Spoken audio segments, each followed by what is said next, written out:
Hello, everyone. Today we have with us Zack Duncan, President at Root and Branch Group. Hey, Zack, nice to have you. Thank you so much for taking out time today. Dawood, thank you for having me. It's great to be here. Well, Zack, before we dive down deep into SEO questions and start asking about your journey and experience, it would be great if you could introduce yourself and what you do at Root and Branch for our audience. Yeah, sure. So, Root and Branch are a small digital marketing training and consulting company. We do mostly SEO, but also Google Ads and digital analytics. And when I say digital analytics, I'm talking primarily Google Analytics and Google Tag Manager. Okay. So, some of our clients, we manage their digital marketing on an ongoing basis. So each month we'll run some PPC, we'll generate some content for their SEO efforts, we'll maybe work on some link building, we'll revise and refresh existing content that maybe used to be performing well and has kind of fallen off. Things that are just going to help increase the overall SEO performance. Yeah, we'll just do that every month. And then we'll track and measure our performance primarily through Google Analytics and send that to the clients. And as long as they're ROI positive, we'll just keep doing that. And then for some other clients, we'll just do some training. So if they want to do some of that in-house, we will basically help to set up the infrastructure. Maybe we'll build the Google Ads account and we'll set up some of their search campaigns. But then over a period of maybe 6 to 9 months, we'll train them how they can manage it themselves on an ongoing basis. So it really just depends on what the client's looking for and what our capacity is, but that's generally how we work today. Right. And when you talk about because you have digital analytics as a proper service, so would it just be like training the clients on how to use the analytics and tag manager, or I mean, is there anything else involved in the service? Yeah, so it really depends. I was actually working on 2 projects right now. So one's actually a guy, he's based out in Chicago, and he's starting a local SEO agency. And he really wants to be able to, for his local SEO clients, sell them like a full package. So that would include all the local SEO services, but also like a reporting dashboard based on Google Analytics to show, how many calls from your website did this generate this month? How many clicks on the email us link did it generate? How many form fills? So some of those things you need event tracking and tag manager just to set up. Yeah. So that was just a very small project where I built it for him and made him videos to show how to do each of those things. Actually, then I published them on our YouTube channel because, like he said, we kind of negotiated on price. He's like, "Look, use me as a case study," and I was like, "Great." I was looking to make some GTM tutorial videos. So that's one example. Another one, there's a bigger agency in town. And they've come on to take over this client. They're a dentist that has like 30 something locations, like a really, really huge business. And they're probably like the 3rd agency that's worked on the overall container code and tag manager. So when you get in there and look at it, it's just kind of a mess. And it's associated with all these different Google Analytics properties. Some are universal analytics, some are GA4. It's just crazy. So they needed some help trying to just figure out like what's actually happening here. How do we clean up the stuff that we don't need and just basically kind of get it down to a place where we're just kind of tracking the things that we need and not tracking the things that we don't. So I would say that's a good examples of what those projects are like. If it's a really advanced client that has their own like GTM expert in-house, there's typically not much that we can provide that's going to be useful to them because they're already covered. But what I've found is like most people don't know what they're doing with Google Tag Manager, and most people don't know what they're doing with Google Analytics either. So there's like I'd say a pretty good market in the small to mid-sized business range. And even some large companies, like they'll just be running this stuff, but they don't necessarily know how to do it.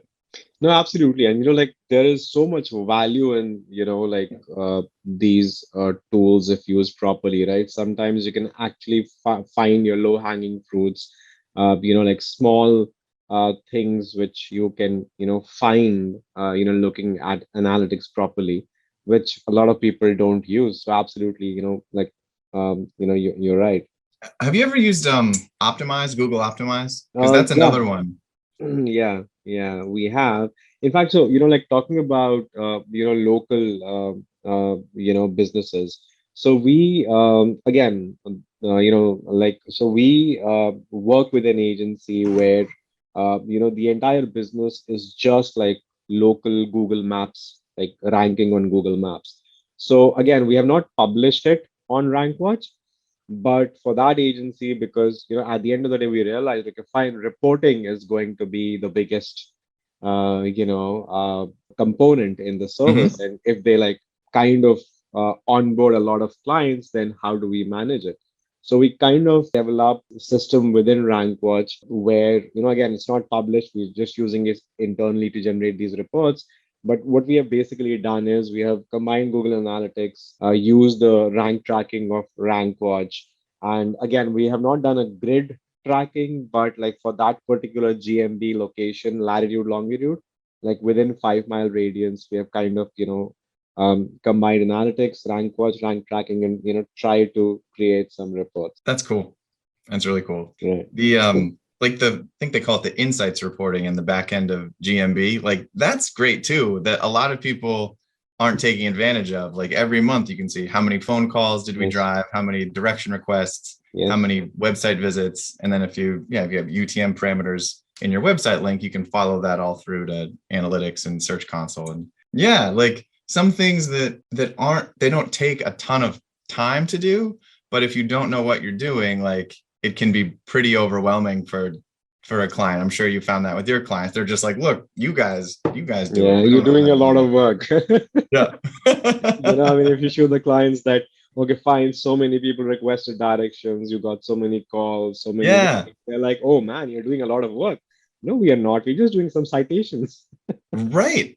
Well, that's why one of the reasons why I think local SEO is so great to work in, because like the search intent is really high. Like I was Yeah. putting together these statistics in my brain because it's just so crazy. It's something like almost 6 billion searches a day on Google, and something like 46% have local intent. And then of those local intent searches, at least the ones on mobile, 9 out of 10 of those people like are going to visit a business or call the business within the next day. So like there's so many searches, and these are people that are like, let me spend my money with you. Yeah. And the way to get in that like 3 pack, it's like, yeah, do some citations, reputation management, and just like have a generally a good mobile optimized website, and then create some local content on an ongoing basis. It's like not terribly hard, but so many people still aren't doing it. Absolutely. Yeah. Zach, what does the long-term vision look like? I mean, what next? I mean, how do you see yourself moving from here? Yeah, we were talking about this a little bit before we officially got started, but like what I really have found that I enjoy doing is kind of like teaching and training. Yeah. And the new clients that we've taken on that are interested in that, like that's been where I've had the most fun. That's not to say that I don't enjoy some of our other clients that we've had for a long time. Like our longest client, we've had since I started, so almost 5 years. And it's still cool, and it's a nice challenge to, especially to look back from where we were in the beginning and Yeah. see, we've quadrupled traffic on the site over time, like way more leads. But it also gets a little bit old sometimes. Yeah. So yeah, so I think training provides the opportunity to always like look at a new kind of business, which Right. is And training is fun as long as you love doing it. I mean, it's exciting, and like you work with a new business every day. So yeah, absolutely. yeah. And I think I'll probably though try to find a way to do both, because yeah, if it's only one and not being able to be hands-on at all, like that's probably something that I would miss.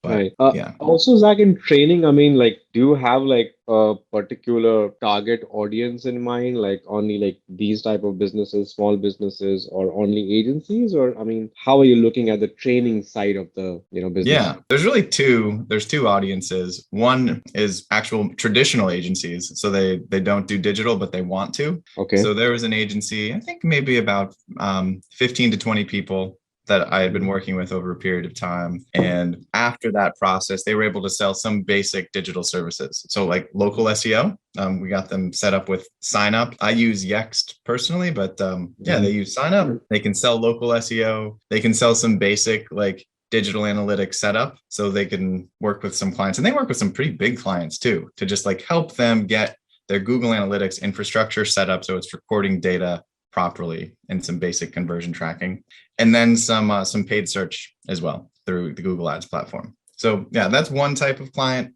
And then the other, it's generally a team of like, if they have 2 to 4 people on their marketing team in-house. Mm-hmm. So some people are doing content, some people are probably just managing the brand. Everyone is doing digital to some extent or the other. Like they don't have a dedicated digital expert. Right. That's the other type of business that I'll work with. So, and we'll figure out how can we infuse some like SEO best practices in your content strategy. So you're not just pumping out blogs every month, but you're doing it thoughtfully, so that if you continue to create content around these topic clusters and you're doing your internal linking correctly, you're going to actually get significantly more results in the long term than if you just kind of keep doing this without being informed by digital principles. I understand. So when you're planning, the marketing strategy for a client, how do you plan the budget across various platforms, like SEO versus PPC? So a lot of clients, they come in with like a perspective. So some people, I'll talk with them and they'll say, we just need help with SEO, or we just need help with paid search, in which case that makes it pretty simple. But if it's kind of like a blank slate and a client they just want to generate more leads and they don't exactly know how, I would generally recommend a heavier investment on the SEO side, because in the long run, I'm convinced that that's what's going to generate the most profitable results for them. And it's also something that the sooner you start and the sooner you start consistently executing against it, the sooner you get to the place where those results really are paying back. And then, so let's just say if maybe like a 60-40 split, like, or even like 2/3, 1/3 organic to paid.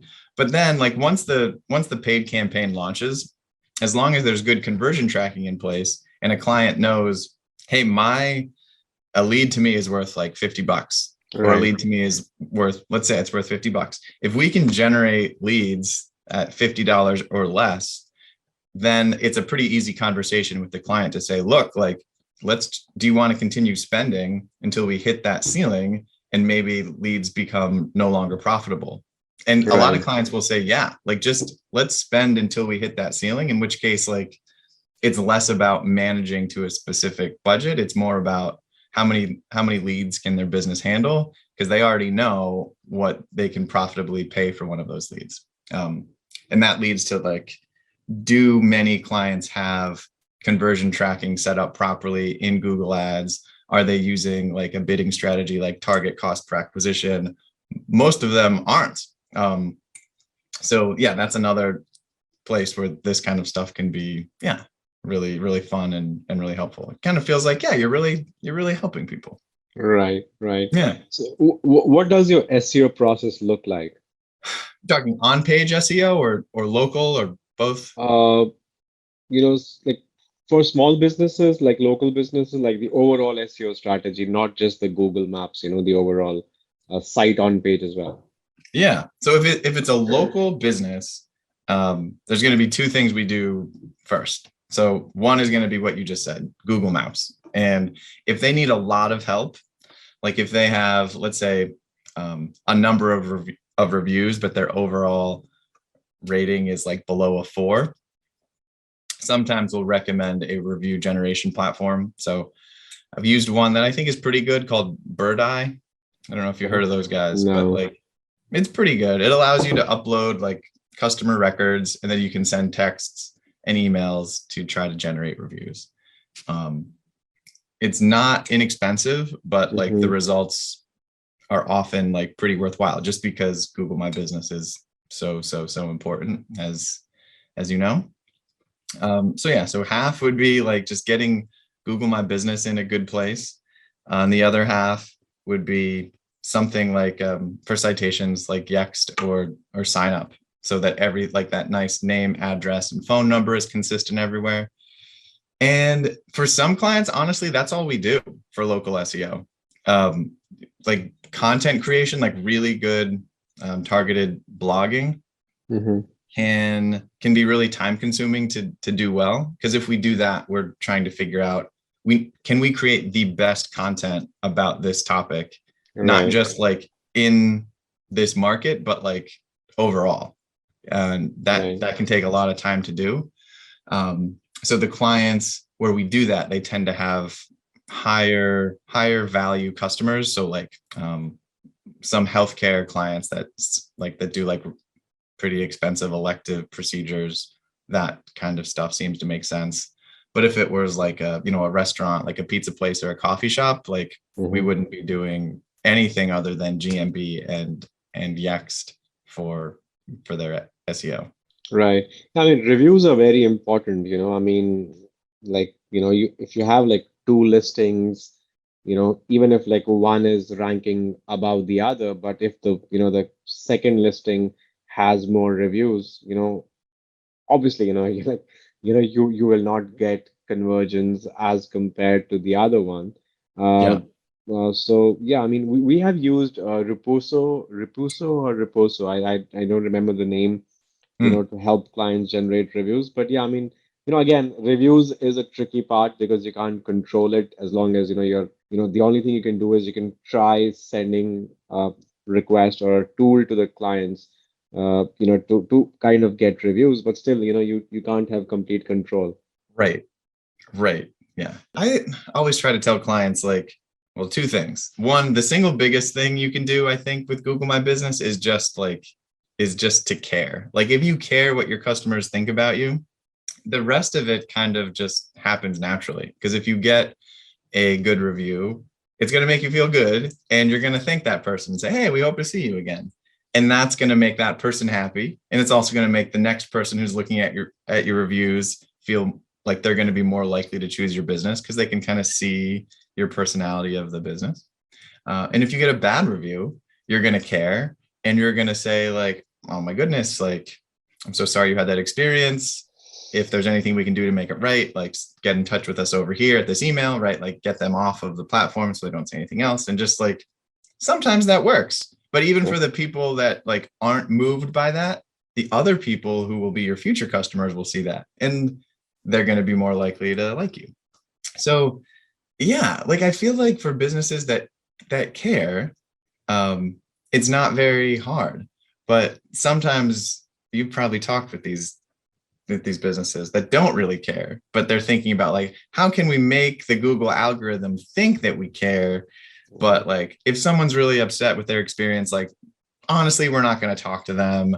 And like, if we keep seeing the same themes come up in our reviews about maybe like someone who's really rude in customer service, or Mm-hmm. like we're consistently overpriced on this like one item compared to our competition, but like Right. we don't really care. We're not going to change anything ever. Like Mm-hmm. those are generally the businesses that like they're not going to do really well in local SEO. And that's kind of what Google wants, right? Like, because they just want to show businesses in that 3-pack that are going to provide a good customer experience for people so that Right. when you and I are using Google, next time we're not thinking, oh, maybe I'll use Bing or DuckDuckGo because Google gave me a business that like couldn't care less about me. Right. Right. Trying to rank for rich answers, feature snippets has a lot of value. How do you strategize for it? Yeah. I mean, the short answer to say is like, we don't really. I mean, are you talking about, sorry, featured snippets? Or are you talking about like structured data, Feature um, snippets featured specifically. snippets? Yeah. Oh, sorry. Yes, I totally agree. And yes, we do that. Um, so a few things. Any of our like on page content, we're going to have, it's going to be structured where there's like an H1 that's targeting the primary keyword that we want to rank for, and then a whole bunch of H2s. And for the most part, those H2s, they're going to be questions that people are asking about the main topic. Yeah, then you get, it's, let's say 2 to 3 sentences, maybe 4 sentences to answer that. And that there's like your basically your featured snippet candidate. That's what we've found has success for us. If you use like a keyword research tool, like so Answer the Public is a good one. I really, really like also asked.com, because it will show you like for this specific keyword, what are all of the related questions that people are asking. Right. And that's how we not only develop topic clusters, but also we'll develop like for a specific blog, what are going to be the H2s that we target in this. And that's generally where we've had success with ranking for those featured snippets. So talking about link building, how have you seen link building change over the years?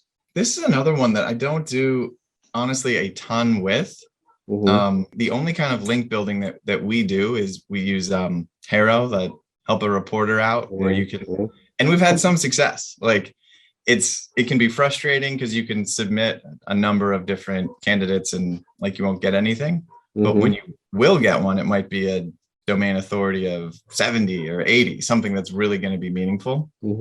So yeah, I would say our link building approach is really, if there's a client that tends to get a number of like Haro-like options, we'll do that for them. Otherwise, we're kind of like on the lookout for monitoring mentions and any kind of like local news write-ups. Then we'll kind of be ready for a, hey, thank you for this. Do you think your readers would benefit from a link over here to learn more about X or Y? So that's typically what we do. Not much in the way of proactive link outreach. Sometimes clients will have community or business partners that they work with.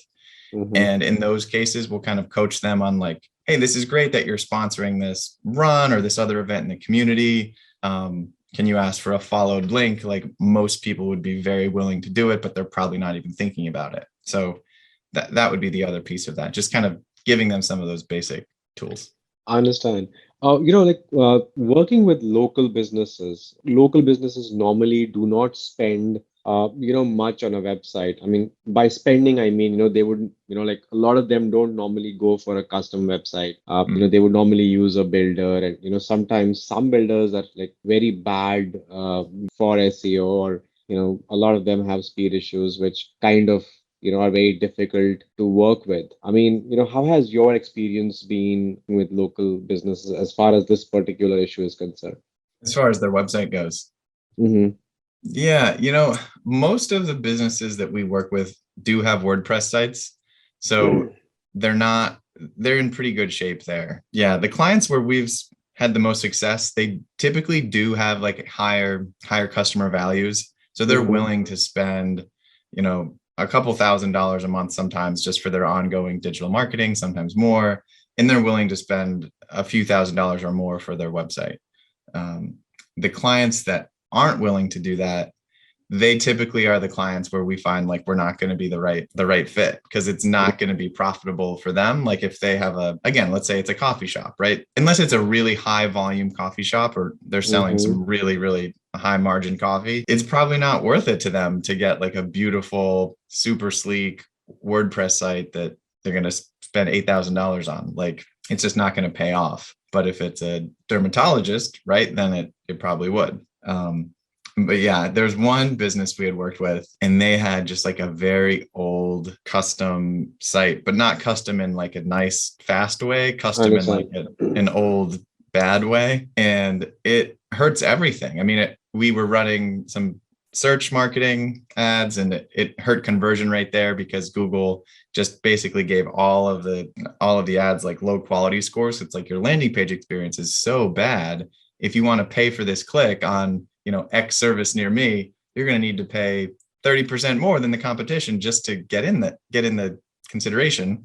So we were paying more, and then conversion rates were way lower as well because the site speed was so low and it just wasn't a great experience. So yeah, for clients like that, if it's really bad, yeah, I would recommend, even if they're not going to pay for like a very nice site, like you can do like a Wix site that's generally like going to be fine from an SEO standpoint. It's not going to be as it's not going to have the same functionality as a WordPress site might offer, but like it's not going to kill you. Understand. Yeah. Well, Zach, we are, short on time, but, I like doing a quick rapid fire in the end. Are you ready? I'm nervous. I'm ready. No, it's a fun round, so you don't have to be Cool. nervous. Just enjoy it. The first one, describe yourself in 3 words. Optimistic, hopeful, and also tired. So there's a third word. If a movie was made on you, what genre would it be? Probably be a comedy. Are you a morning person or a night person? Morning person. Favorite automobile brand? Hyundai, just because I just got a new car and it was a Hyundai. Very reliable. Well, Zach, thank you so much. It was fun chatting with you, and hopefully, we'll be in touch, and I'll talk to you soon. That sounds wonderful. Thank you.